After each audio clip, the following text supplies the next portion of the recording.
Assalamualaikum warahmatullahi wabarakatuh dan selamat siang menjelang sore. Waalaikumsalam warahmatullahi wabarakatuh. Siang. Apa kabar semuanya? Baik. Nah, sebelum kita melanjutkan kegiatan kita, alangkah baiknya kita memperkenalkan diri masing-masing.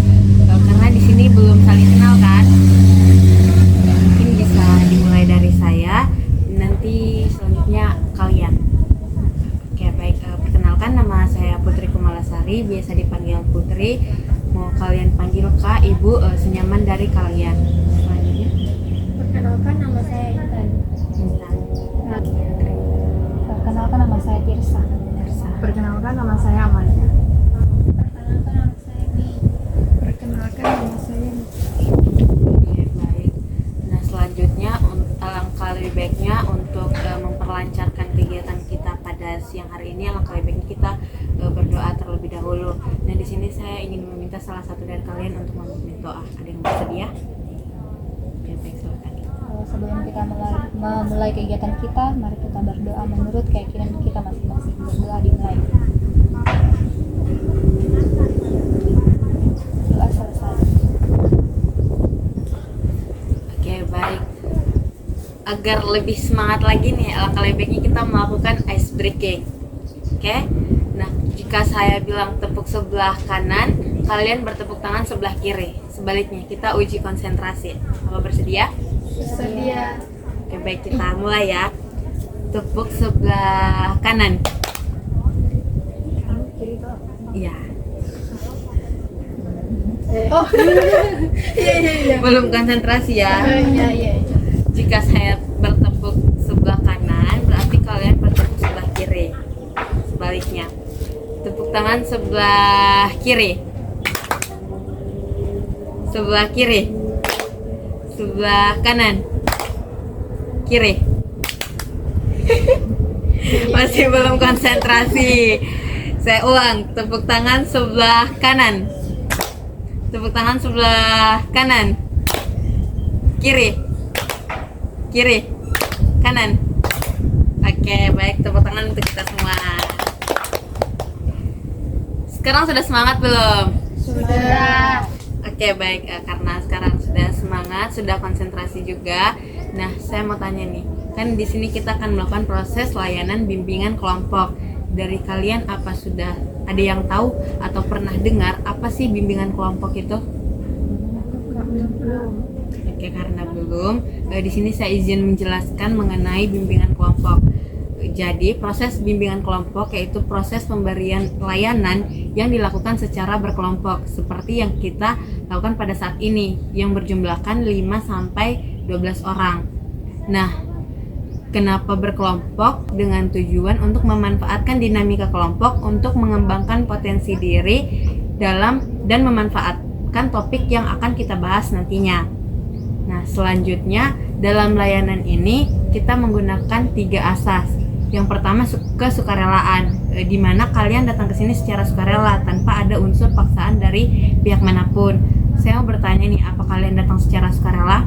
Secara sukarela. Oke, sebelumnya saya ucapkan terima kasih karena kalian telah datang secara sukarela. Nah, selanjutnya ada yang namanya asas kerahasiaan.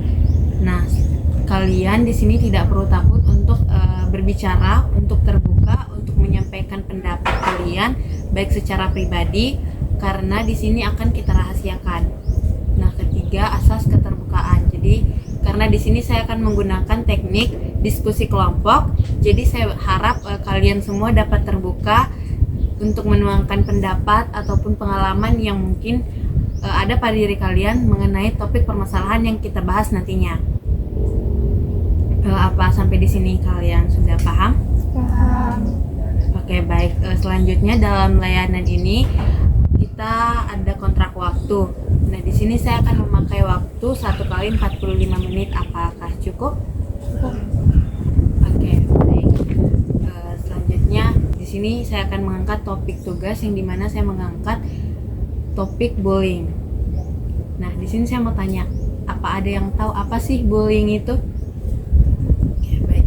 Kalau menurut saya, Kak, bullying bullying itu adalah perilaku kekerasan yang dilakukan kepada seseorang secara berulang kali. Oke, perilaku kekerasan yang dilakukan secara berulang-ulang. Ya. Masih ada yang lain? Oke. Kalau menurut saya bullying itu kayak menghina orang atau kayak ya gara-gara secara fisik. Oke, menghina secara fisik. Masih ada? Oke. Menurut saya bullying itu penindasan seseorang yang dilakukan kepada suatu kelompok kecil. Oke, penindasan dilakukan dengan kelompok kecil. Oke, baik. Yang kalian katakan semuanya sudah betul.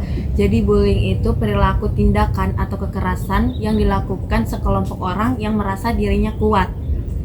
Nah, mereka melakukan bullying kepada orang yang menurut mereka lemah. Seperti itu.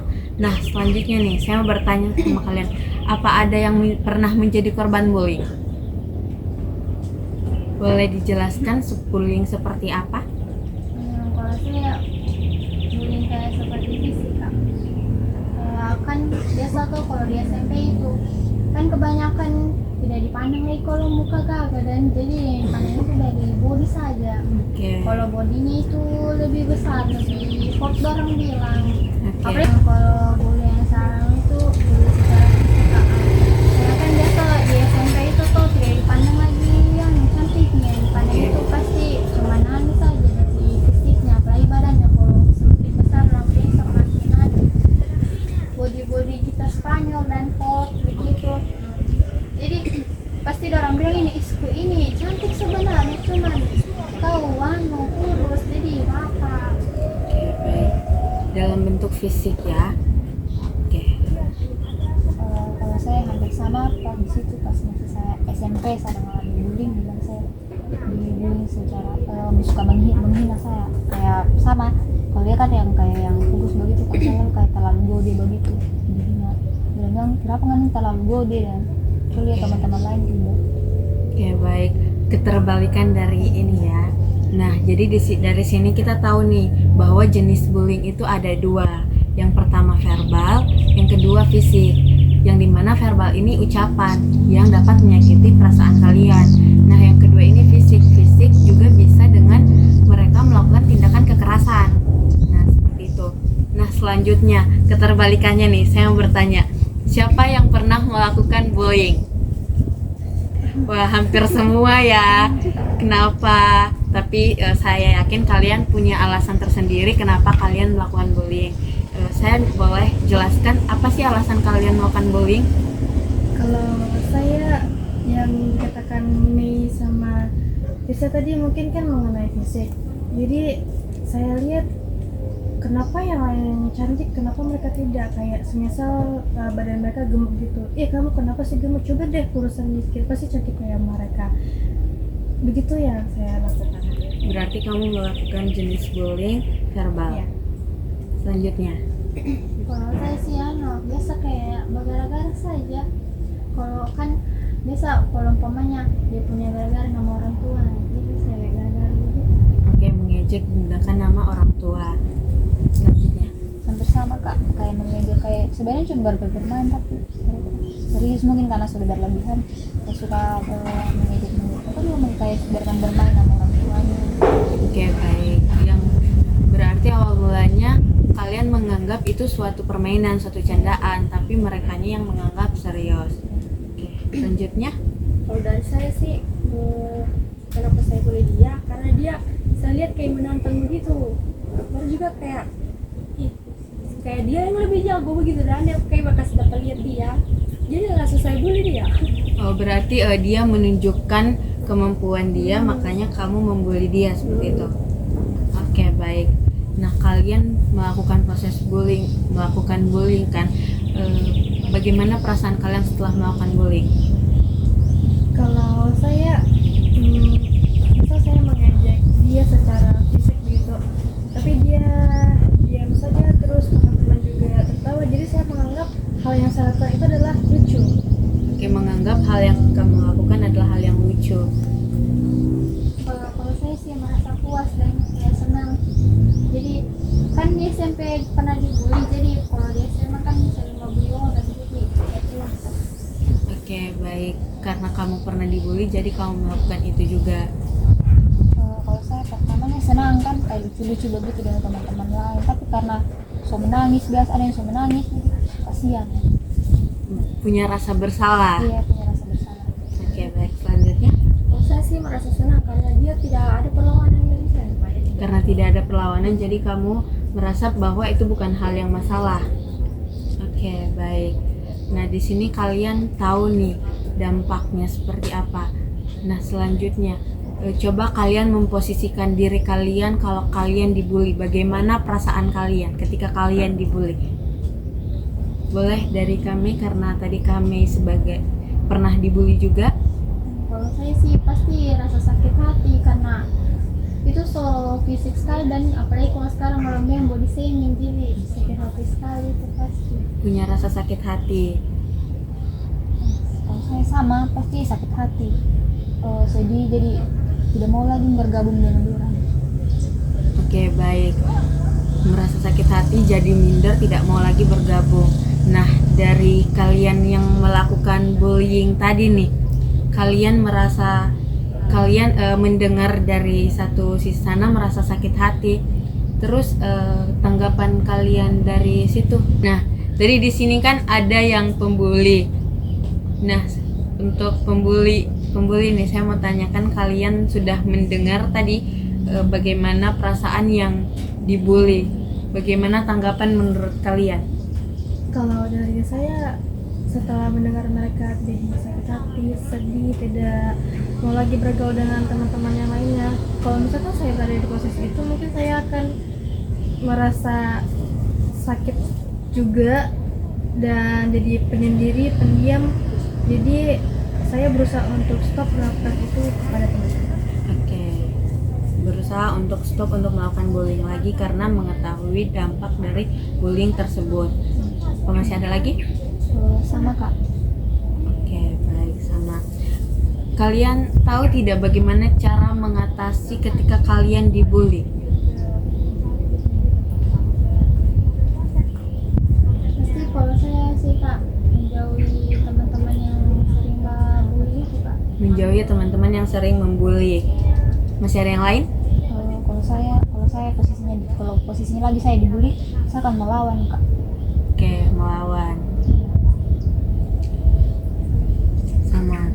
Nah, yang kalian katakan itu sudah betul, menghindari, terus melawan. Nah, jadi yang dikatakan kami tadi sama Kak Tirza itu sudah betul. Nah, di sini saya akan menambahkan sedikit saja mengenai bagaimana sih cara mengatasi bullying itu. Nah, pertama itu percaya diri. Percaya diri terlebih dahulu. Jika kalian merasa percaya diri, mereka akan merasa kayak mereka percaya diri sekali, kayaknya tidak bisa deh untuk dibully karena mau bagaimanapun mereka tetap kekeh dengan dirinya mereka sendiri. Nah, selanjutnya melakukan perlawanan dengan cara kontak mata. Terkadang mereka yang melakukan bullying itu akan takut ketika kalian melawan seperti yang Kak Tirza lakukan tadi. Tapi dalam artian melawan ini bukan kembali membuli mereka, tapi dalam perlawanan diri kalian sendiri. Salah satunya kontak mata. Kalau kalian bisa melawan mereka dengan kontak mata, mereka akan berpikir, oh dia berani, jangan seperti itu. Nah, selanjutnya yang ketiga itu hindari tempat-tempat seperti tempat untuk mereka melakukan bullying. Orang seperti itu kan berkelompok pastinya, dan mereka biasanya punya tempat untuk berkumpul di suatu tempat. Jadi sebaiknya kalian menghindari tempat-tempat seperti itu.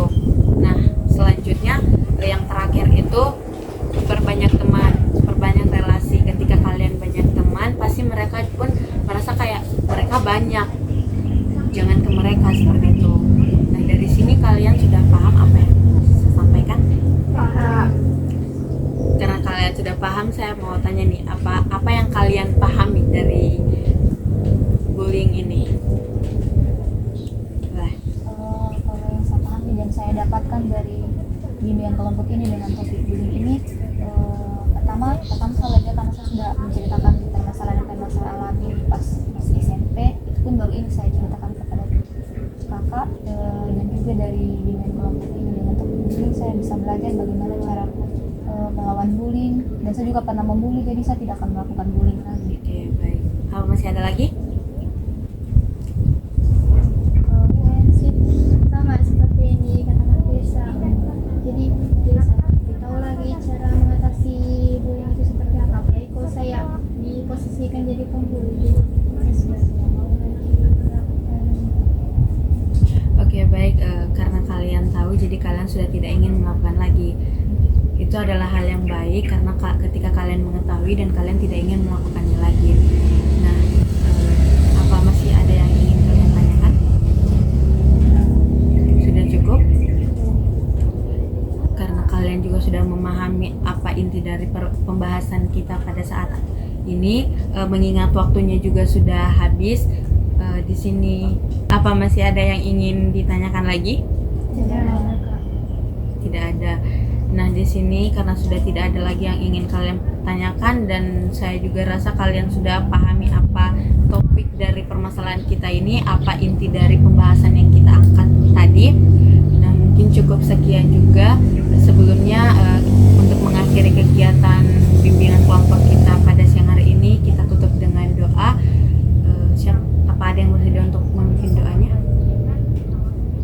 Saya untuk mengakhiri bimbingan kelompok kita pada siang ini, marilah kita berdoa sesuai dengan kepercayaan kita masing-masing. Berdoa.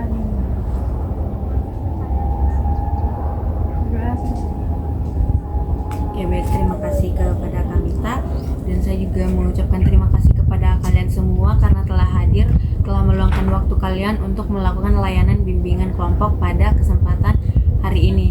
Saya ucapkan terima kasih. Saya akhiri, wabillahi taufiq wal hidayah. Wassalamualaikum warahmatullahi wabarakatuh. Waalaikumsalam warahmatullahi wabarakatuh.